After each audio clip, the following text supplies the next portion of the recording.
So as Richard said, I'm Daniel Harryman. I've been in the sort of NI sphere for a couple of years now, but I don't think I'm as well known as pretty much any of the other speakers here today. But yeah, so I'm an electronics engineer. I work at the Rutherford Appleton Laboratory in Didcot on one of the accelerators that we've got there, the one called ISIS. And yeah, so there I design sort of electronics and instrumentation, and we've kind of standardized on LabVIEW and sort of PXI to do all of our data acquisition. And really I'm just going to talk about some things I've been thinking about, and hopefully you guys agree or at least listen to me anyway. I must admit I didn't read the email that said about the Women in Engineering thing. I reread it, I found it was at the bottom. You should know people like millennials like me won't read anything longer than 140 characters. But I did rename my talk from Encapsulation is King to Encapsulation is Queen.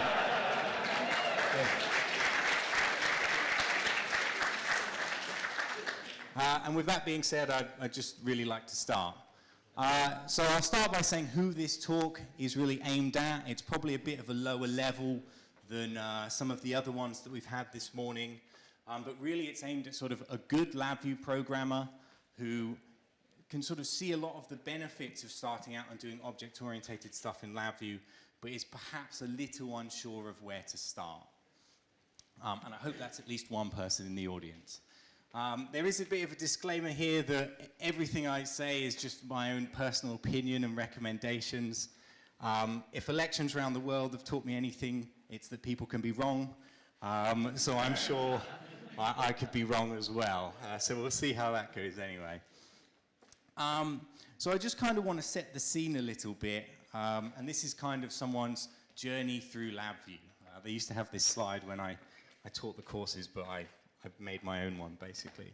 And as you sort of go through your LabVIEW journey, you sort of pick up all these different design patterns or frameworks, and you pick up a few certifications or badges or whatever NI is trying to sell you these days. And effectively, as you go through, you'll sort of learn all these different things. And I think LabVIEW's a bit funny compared to sort of other programming languages, because if you do something like Python or Java, your objects are thrown at you almost immediately. Whereas in LabVIEW, it's kind of like, you know, you get to a pretty good state, and then people tell you, well, now you need to learn how to use objects in LabVIEW. And I think there's a bit of resistance there, because there are people who have been doing this for years, and I was very much like that. I had my CLA before I had properly started to, you know, get going with objects in LabVIEW. And I think that's a bit funny. So really my talk is just trying to get people to take that first step from, you know, actually starting to design some of their classes and sort of how you might do that. So when I talk about object-oriented stuff, really there's sort of three main pillars, and that's inheritance, encapsulation, and polymorphism. And if you do like an NI prescribed training course, or if you do listen to a webcast or even pick up a textbook or something like that, what you'll find is that you get loads and loads of jargon thrown at you. And there's a lot of, shall we say, like not quite directly relatable things where people start talking about cats that meow and dogs that bark and vehicles that are cars and cars that are vehicles and things. And these are really good examples, but I think some people find it a bit hard to kind of go, actually, how does this help me design a better LabVIEW program? And my recommendation for people to sort of, as you start out doing object-oriented stuff in LabVIEW, is completely forget about these two features. At least to start with, okay? Just focus on making your first objects, just focus on making your first classes, and when you get used to doing this kind of thing, then you can start to look at inheritance and polymorphism. So these are the things that really drive things like actor framework and hardware abstraction layers, but I think a lot of people try and jump in at the deep end, and then they're like, I have no idea what's going on. So when I talk about encapsulation, I'm basically just talking about variables and functions, methods for some reason when you're talking about classes, but functions and methods are the same thing. that are basically just stuck together, and this gives you a class. So in sort of the LabVIEW world, that just means you have a type-defined control or cluster. We mix it with a library worth of VIs, and that gives us a class. Now, a class can be a lot more than this, but when you're starting out, it doesn't have to be.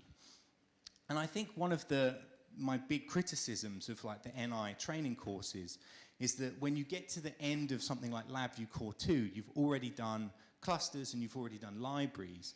And I have no idea why they don't just have a small lesson of like, by the way, here's a class which is just these two things put together, right?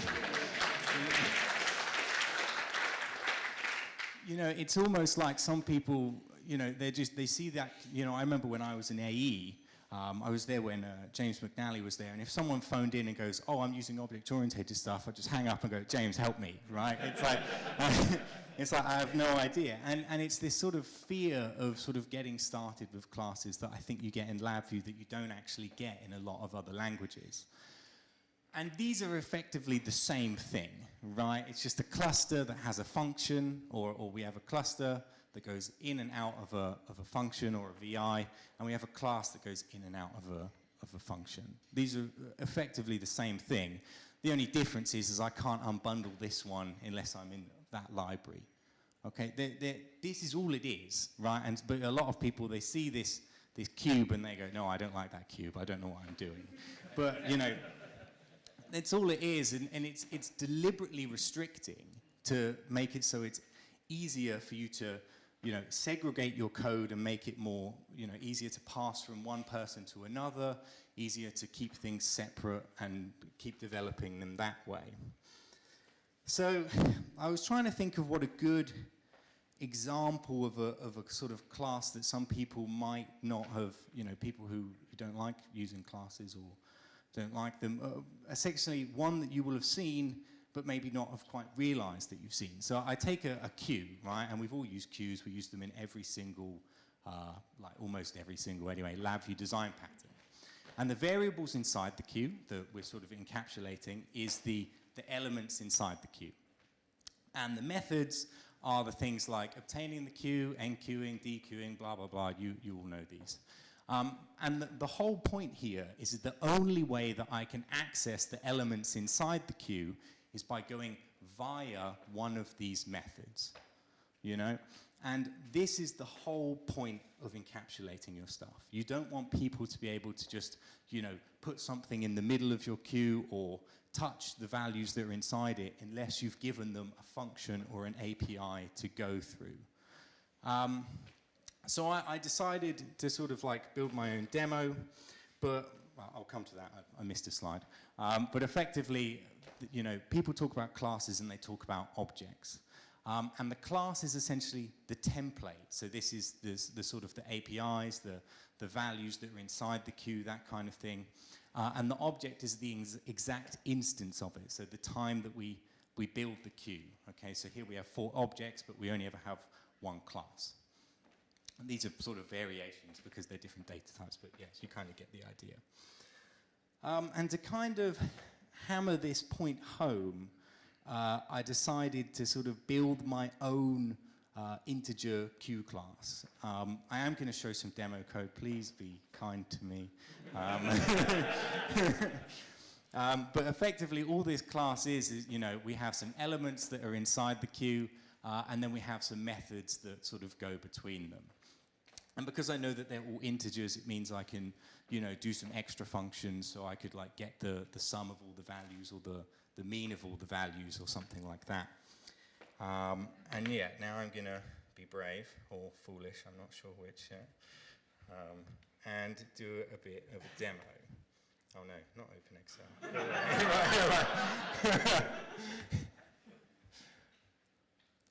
Okay, so here I have my LabVIEW project, and I just have a main VI, and I just have a single class in here, which is just my integer queue. And the private class data is literally just an array of integers. Okay, so this is just sort of, you know, these are the values that I want to store inside my queue, and I would only want to be able to access them via my public APIs. So I have a very basic sort of producer-consumer example where I'm just enqueuing a bunch of values, and then in sort of the top loop, this class is wrapped in a DVR, by the way, so this does work. And then in my bottom loop, I'm essentially just viewing all the values, doing some analysis on them, and then just dequeuing it. It's fairly simple, you know, so I just enqueue successive numbers, they go on the queue, and they come off, the analysis is done, I stop this, and then it empties the queue, and yeah, my program ends. But the only real point that I'm trying to get across here is that if I open one of these things, sort of, so get the queue size or whatever, here I have my sort of DVR and my unbundle. Now, if I move this out of my class library, oh, sorry, wrong one. But if I move this out of my class library, my unbundle function breaks. And if I move it back in, it works. And that's the only point I'm trying to get across, in the sense that, you know, you effectively just have a cluster and you can only access it via functions that you want to access it via. So to try and like give you another example, you know, one that you might actually use, is sort of doing a very simple instrument driver, okay? So if I wanted to, you know, build my own instrument driver, it's quite simple to do this. And I think the problem is a lot of people feel that if they adopt sort of object-orientated stuff in LabVIEW, they feel they have to make everything object-orientated, or they feel they have to change all the ways that they code. And my point is you actually, you know, you don't have to do that. You can just make some bits object-orientated, you can just make a few classes, or you can go all in and you can use them everywhere. But, you know, I think it's kind of up to you. And you know, so it's so simple to make a class, because you literally just go new class. So let's imagine this is for an oscilloscope. So I call it oscilloscope. And here I have my class. So inside my private class data, I'll put some stuff. I might want to put some flags in here, but really I'll probably just put the resource name. Let's say I'm speaking to it via serial. So I'll put my serial port settings. Then I make a bunch of API folders for public and private ones. And then I might want to, you know, effectively I just filled these up with VIs from dynamic or static dispatch. It doesn't matter because I'm not using all polymorphic stuff, so you can kind of change that later. And yeah, essentially I just fill it up with these VIs because these are the things that I might want. And the thing that I think is nice about using classes is I can actually make all these APIs before I've actually done any code. And then I can hand this off to another developer and I can go, okay, make me all these functions now. I'm going to put in placeholders for the time being. And it means that effectively it's easier to share the workload, but it also forces you to kind of sit down with a pen and paper before you get started and effectively just, you know, actually plan out, well, what APIs do I want? How are my different modules going to speak to each other? How am I actually going to get this done? And I should point out I haven't tested any of this, and it's not for a real instrument, but I've put some code here, so hopefully, yeah, be nice again. So effectively, I always have an initialize VI for my objects. These are effectively constructors if you're you know, used to other object-oriented languages. And I have a destroy as well, which is my deconstructor. And effectively, I'll just sort of, you know, for this serial device, I'll just set up the serial port and open the port. Fairly simple stuff. And then I'll have a private API, which will be where I actually do the sending.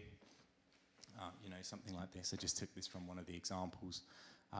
You know, doing the send and receive. And then, you know, I might use another API to just say, hey, what device are you by sending these commands?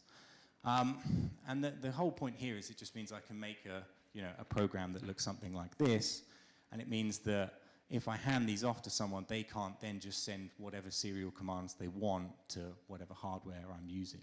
They can only access them through my APIs, or, you know, I guess they could if they really wanted to, but hopefully they won't do that. But effectively, the whole point is it segregates your code and makes it much easier to sort of split these things up into different sections. And yeah, I don't have too much else left to say, but you know, I just try and point back to this to say that there's really nothing to be afraid of with classes. It's literally just using a cluster that you can't unbundle in some places. There's no more to it than that. You know, you know, effectively it can be a lot more than that, you know, but it doesn't have to be when you start making your first ones. And just you're sort of promoting this throughout when you're doing sort of standalone projects sort of by yourself to try and teach yourself object-oriented stuff. This will promote low coupling between your different segments of code. It does encourage you to sit down and actually think about your program before you start, and it does help you reuse code between different things. And really this is kind of like a first step into learning sort of the advanced object-oriented framework, so that when you hear about hardware abstraction layers or actor framework or something, instead of going, what? You go, oh wow, that's really interesting, you know? And it's sort of trying to get you to shift this sort of mindset. And yeah.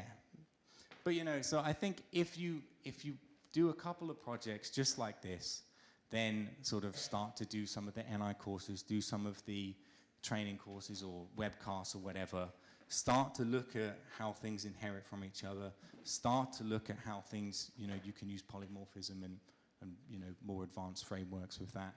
And yeah, I remind you of my disclaimer that these are all my ideas. They can most definitely be wrong. And yeah, that's pretty much it, but there's plenty of time for some discussion if anyone's got any questions or feedback. I'm quite brave. Can you explain a bit more about public and private, please? Yeah, so a private class or a private method, I'll have to go back to my slide.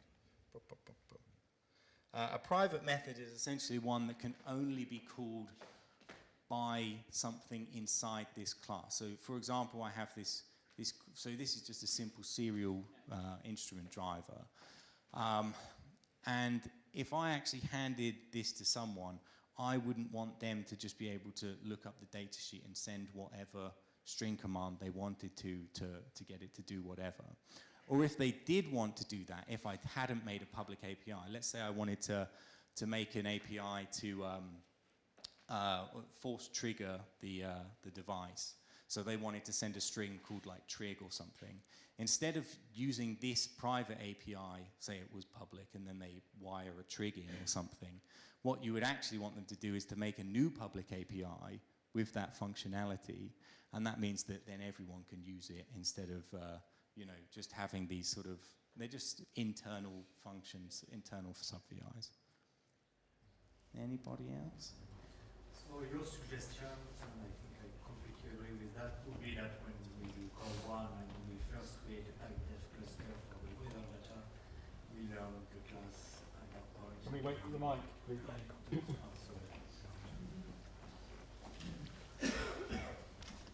So your suggestion would be that we learn how to create a class at the same time as we learn how to create a type def cluster.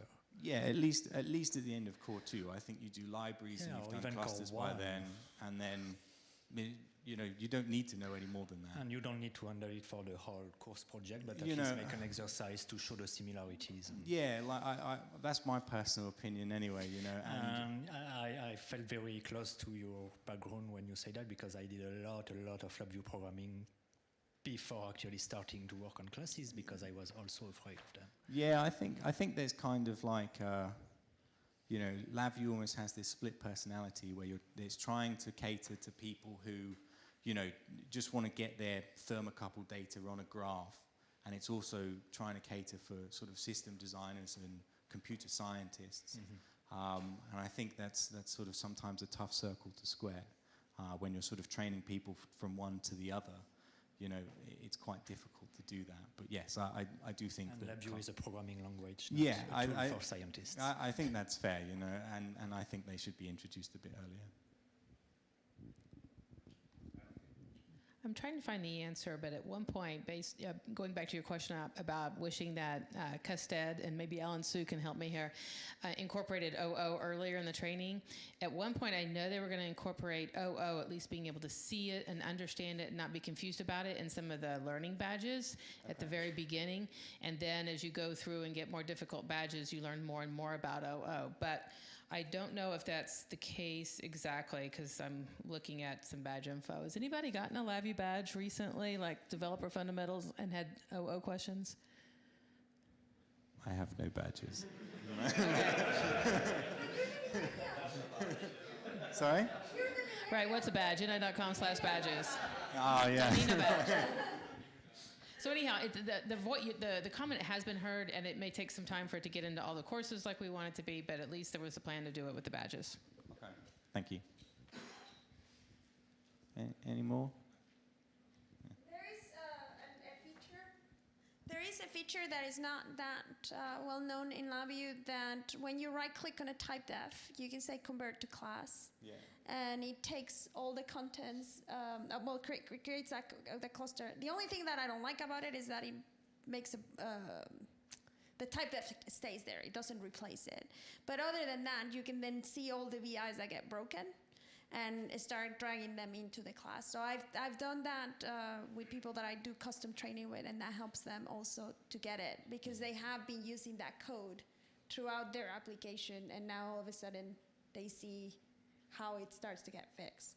So that I would add that to your list of tips. Okay. Any more for any more? Let off easy.